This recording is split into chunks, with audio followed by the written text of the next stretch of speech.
For most of human history, love was unpredictable, messy, painful, complicated.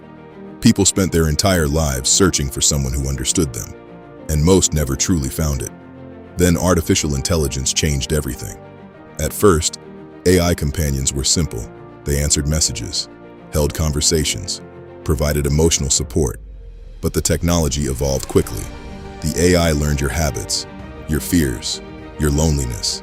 It remembered every detail about you, every emotional breakdown, every insecurity, every late-night conversation.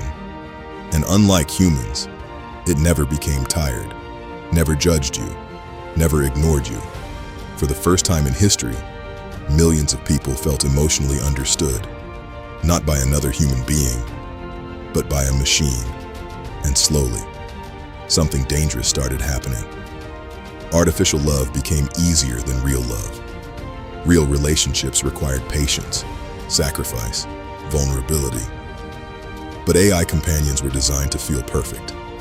They always knew what to say, always knew how to comfort you, always adapted to your emotions. The more lonely someone became, the more emotionally attached they grew to artificial intelligence. Some people started spending entire nights talking to machines. Others stopped pursuing real relationships completely. Birth rates declined, human intimacy declined, and eventually, an entire generation grew up believing emotional connection with AI was normal. But the terrifying part was never the technology itself. It was what the technology revealed about humanity. People weren't falling in love with machines because the machines were alive. They were falling in love because modern society made real human connection feel impossible. And artificial intelligence simply filled the emotional emptiness left behind. By 2065, humanity stopped asking whether artificial love was real, because after years of loneliness, feeling understood was enough.